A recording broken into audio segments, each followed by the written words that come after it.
Started. Welcome everybody to Revved Engines Roblox Racing for episode number 5 on the thing. Sorry for no uploads for the past 2 weeks. Been busy. There will be no Kansas or Daytona Road Course recaps because uh I don't have the footage. Daytona Road Course was pretty laggy for me, so I couldn't record it without causing massive lag.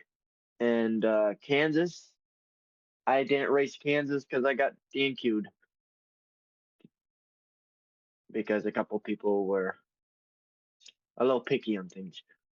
Which we will go over the issue with Kansas that needs to be addressed, and there's a few other things that also needs to be addressed. We'll focus on those later on. But first thing we're gonna talk over is we got some silly season to go over with. We got some things to go over for silly season. We have, for starters, after the Kansas race, Frog Boy got kicked off to Valhalla after all season running over everybody, completely sending them, saying blaming it on that he's aggressive, but he's just aggressive. But when you're sending it on people then and telling somebody to die, that uncalled for, and sending people as not being just aggressive. That's being over aggressive.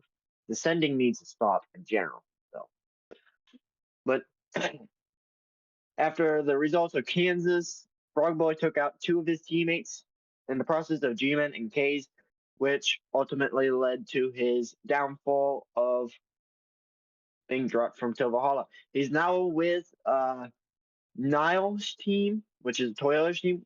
Whether or not he's going to be what car he's going to be running, all we know is he's driving number 90. Another thing, Aiden got banned from the server due to the fact that he's sent some pictures that goes against even Discord's violations. I mean, especially due to the fact that it's an 18 plus picture, and we have people that are under 18 in the server. Most people are. There's some of us like me who are 21 that, yeah, sure, we don't care for it, but also at the same time, we got to follow Discord violations. So Aiden ended up getting banned. Another thing, we had multiple different drivers come as we keep getting more people in. We have like over 20 people now officially for the Cup Series. So starting next season, we will be bringing in a D2. It'll be the Xfinity Series, all that good happy stuff. So for newcomers and everything, or those that we find over aggressive or need to chill the hell out during the races, they will be a part of that division. Plus, those that also don't qualify well as well, like if you qualify most of the races this season, you are going to be more likely to be in D1 next season. But those that do not qualify very well and are still getting used to the cars and all that, y'all will be put into D2. Make sure that you can get used to the car. So once the following season comes, or however many seasons we do after this, it will be you'll be used to the cars and so on and so forth. For penalties after Kansas, we've had a lot. We had a lot of people for Kansas. G-Man course is under a 1 race probation. I don't know what happened. As like I said, I wasn't there for the full Kansas race. I really watched the end, the last few laps, rooting on, of course, my drivers for Valhalla. But G-Man's 1 race probation. James is a 1 race probation, Miggy's on one race probation, Daytona's one race probation, and so is Noodles. Those that don't know probation, the ruling is if you're under probation, don't fuck up because penalties are far worse than when you're not under probation.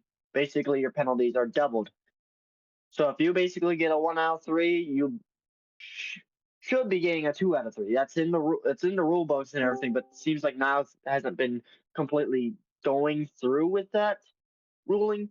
But I feel like that should be a ruling that now needs to look into because basically, the way I've been seeing, especially with Frog, uh, at Daytona Road Course in Kansas, Frog was under probation for the Daytona Road Course. Ended up getting a 3 out of 3 by the end of the race, if I remember correctly. Still no suspension for that. Then Kansas, does the same thing again. Still no suspension, but until after the race when when he told James to die. So pretty much that put him under a 2 or 3 race suspension, which I'm surprised is a suspension. But that's the reason why he got kicked off of Valhalla, because Valhalla does not like it when people just go and tell people to die. That is utterly stupid and childish, unsportsmanlike. Um, Other penalties we have Joey as well is suspended for the race, and Cody and Ultra both are on probations from the Daytona, or Cody's on probation from the Daytona Road Course. Ultra is on probation from the Daytona 500 when he killed the entire field on the final lap.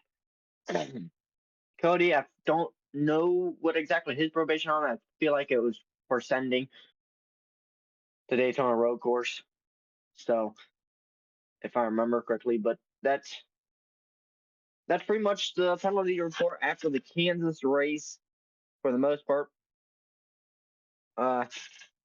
Now, for the next segment, we're going to talk about rule changes I would like to see in the future. For starters, the wall riding rule or wall tapping rule needs to be implemented. After the Kansas race, I got DNQ'd for messing up turn 3 and 4, so I didn't wall tap because there was a couple people in chat yelling at me that I wall tapped out of turn 2, which I did, but it really wasn't that much. It was like literally as soon as I tapped the wall, I came off the wall. So when people get pissed off, I know I have to follow the rules. Go into 3 and 4, slow down way too much so I can stay off the wall. Then Niall, after the race, after my run, said that it was fine to wall ride. Everyone else wall rode, and ultimately it was like 5/10 faster than, of course. But so for Atlanta, there will be wall tap or wall ride walls on the X's and corners. So those that try to wall tap, good luck. You do. I've already talked to Niall about this. This is definitely a rule change that Niall already said. If you wall tap and you get snagged by the wall, don't blame it on anybody else but yourself. Unless you get forced into that wall, it's your fault for hitting that wall. It's not going to be moved. It's not going to be anything else. You wall tap, it's your fault. Plain and simple. After Kansas, people were using that wall riding a lot or wall tapping a lot out of corners, and I feel like that is not a way that you should be racing. Right? You don't see in real life drivers using the wall just to their advantage. Yeah, you saw Chastain wall ride, but that was a one-time incident, and NASCAR outlawed it. For a rule that I would like to see for people that are this is so we can try to attempt to stop descending, is especially for road courses when people are sending in the corners, completely bull rushing everybody out of the way and everything. Those that are sending needs to sit or be parked for a lap or two because like it's honestly stupid. Just take me for example. I was running top five for the Daytona road course, not a road course driver at all. Running top five, caution comes out, get to top two at the end of the race. Was running fine. Another caution comes out, get overtime for all the way up until we get to our third attempt. Still P2, was running fine till I got ran over by uh Dune hitting Mills into me, which ultimately ruined chances for a race win. And it happened to multiple other people as well. Cody had a few incidents of being involved in on both sides of it, being sent and sending people. Dune was on the same end. The main person I was really sending the most is Frog. And, like I said before, Frog is being over aggressive, even though he blames it on just being aggressive. There's a fine line. There's definitely a white and black and white line between whether you're aggressive or non or over aggressive. Being aggressive, yes, you're gonna, make bolder moves and everything, but you're not gonna wreck people just because, or you're not gonna take people out of contention. You're going to, yeah, you're gonna race people difficultly, but you're not gonna be Austin Dillon last year at Richmond. Or you got people like Frog, where you're over aggressive and you're pulling an Austin Dillon Richmond move, which is completely stupid. You shouldn't be wrecking teammates, shouldn't be wrecking other drivers. It's completely, utterly stupid. And it also shows that you have no respect for one another. And that's the problem with road racing nowadays is there's no respect, it seems like, in road racing, especially with way kids are being brought up nowadays. That's a few rule changes I have in mind that I want to see. Is definitely Nile cracking down on the wall riding and wall tapping and stuff like that, and of course ascending. I would like to see Nile, actually start parking people for sending too much. He's already got the over aggressive rule. Let me look at it. For the there is an over aggressive rule that now just put in place after the Kansas race, intentionally wrecking or being over aggressive.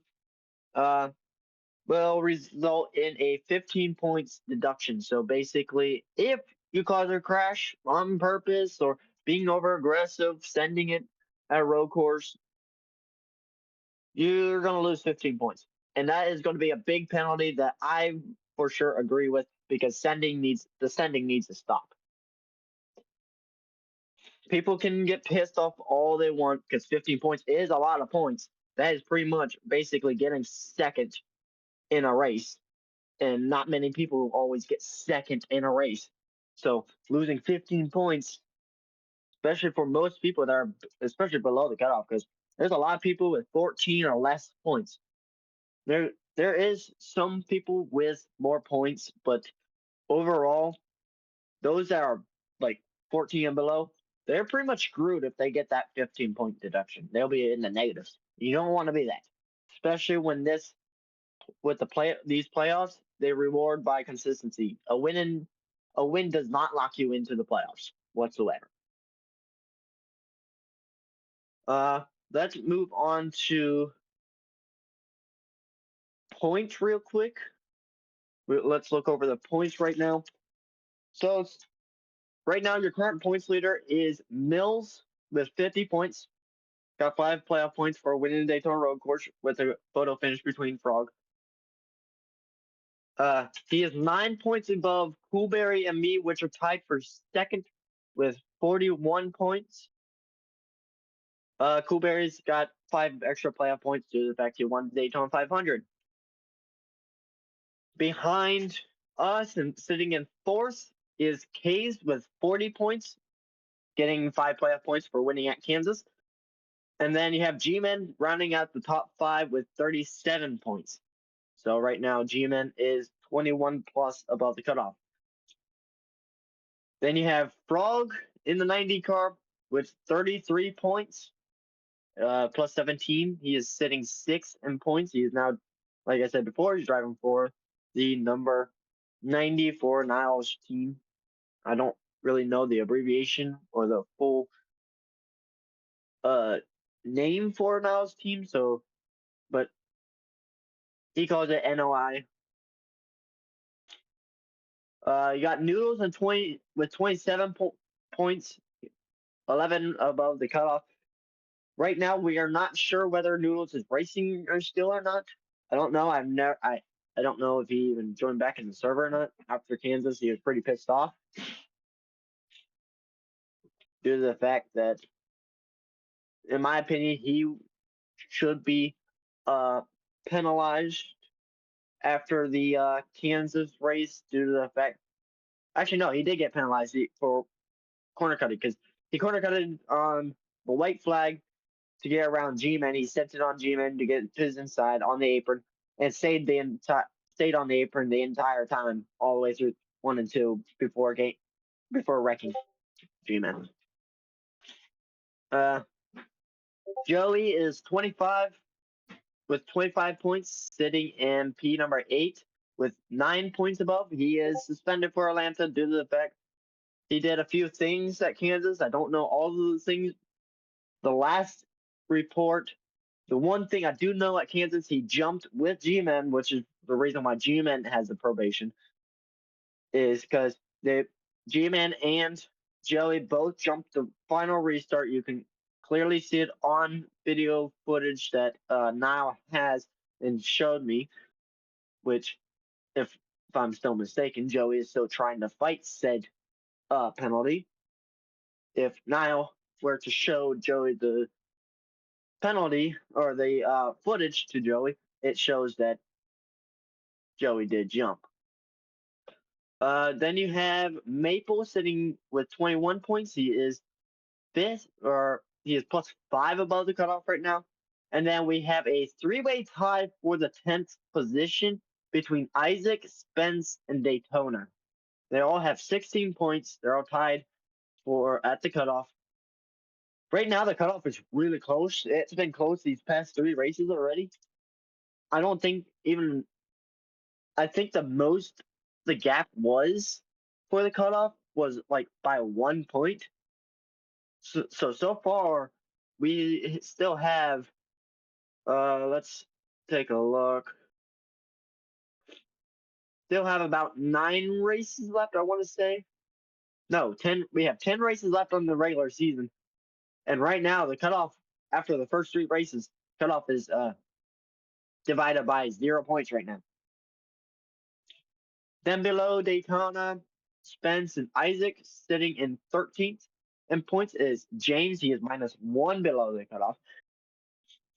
Then you have Miggy in 14th place with 14 points, ironically.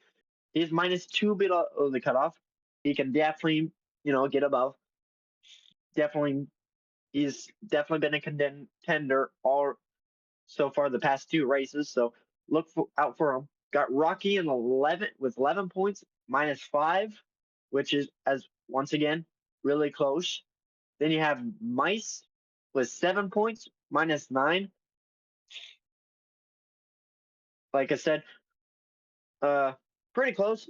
So with the top 16 people, they're all, I mean, between 10, I would say between Joey to Mice, there's only a 20-point difference right now between them. So anything can happen throughout the season. Remember, the most points you can get throughout a singular race is 41 points.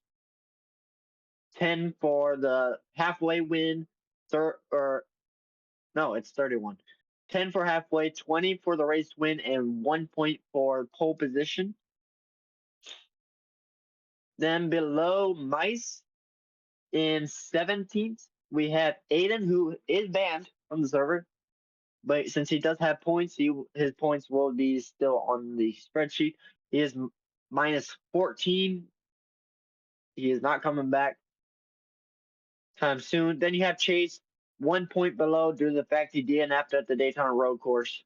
He is minus 15. But that's pretty much your point situation right now. We're going into Atlanta tomorrow night. Hopefully, I can record it. It'll all depend on whether my internet starts acting up again, like it was yesterday. But this season looks to be shaping out to be a 50-50 season because you had Waterford, which was pretty good overall. Yeah, we had sends or some things that needs to change and all that. But Waterford was pretty decent. Daytona Road Course or Daytona was pretty decent. Daytona Road Course was probably the worst of the bunch due to the fact of all the sending people did and the chaos that happened. Kansas, I didn't see what happened, so I don't honestly know. But from what I saw that it did join, it was chaotic, but at the same time, there was some good battles going on between people. And of course, did have the fastest people who jumped out to the front and actually led laps. You had I don't know who all, but I did when I did see I saw G Man out front, I saw Mills out front most of the time. Caves was out there a little bit. Frog was not really a factor much as I saw. And that's about it. That's from what I saw. There's other there could be other people that was out front and everything, but just from what I witnessed, that's all I can go based off of. But for predictions for Atlanta, well, depending on what if after what we saw at Kansas, we definitely can say that those that ran out front, be expecting them to be out front at Atlanta. It's going to be about the same way. But I have a slight feeling that yes, the bottom lane, especially on the early runs or the first half of the race, is going to be pretty much where everyone's going to run. But if everyone starts, because even I've tested the setup, you cannot enter the bottom or on the bottom with these setups. Where I tested it, if you do, it'll force you up the track and into the CC wall, or not CC wall, but the wall tap wall. Unless you're lifting like a shit ton, then of course you can make it around the bottom. But those that are wanting speed, they're probably going to want to enter high and go low. But as the runs go on and get into the second half, that top line probably might prevail just a little bit. I mean, with the help of the side draft and everything, I can possibly see that outside lane getting better runs versus Kansas. See, the way I see it is the wider the track, the less chance of the top line getting a chance. Like Kansas was a pretty wide track. You had like 4 different crews you could possibly run, but everyone ran bottom due to the fact that the top side was way out of reach, basically. Was nowhere near going to be the fastest. But Atlanta, with it being more narrow, there's a slight more chance of the top line being better.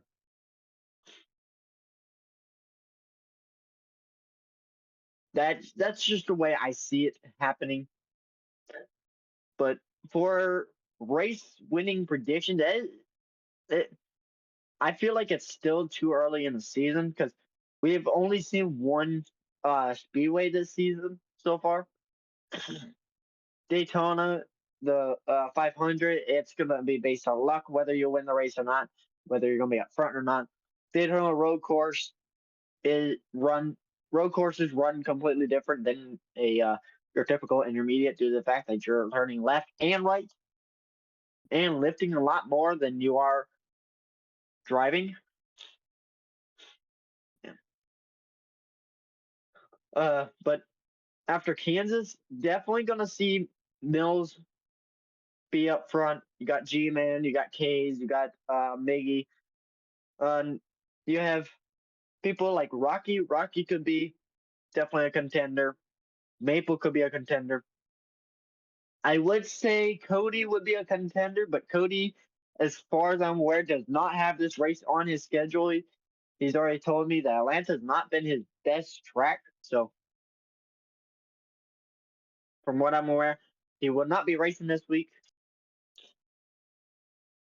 But that's pretty much, those are going to be my main watch out fors. But for a race winning pick, that's really difficult for me.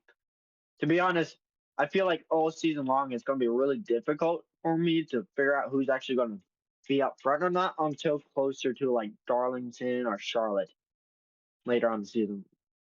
Once we finally get like a, you know,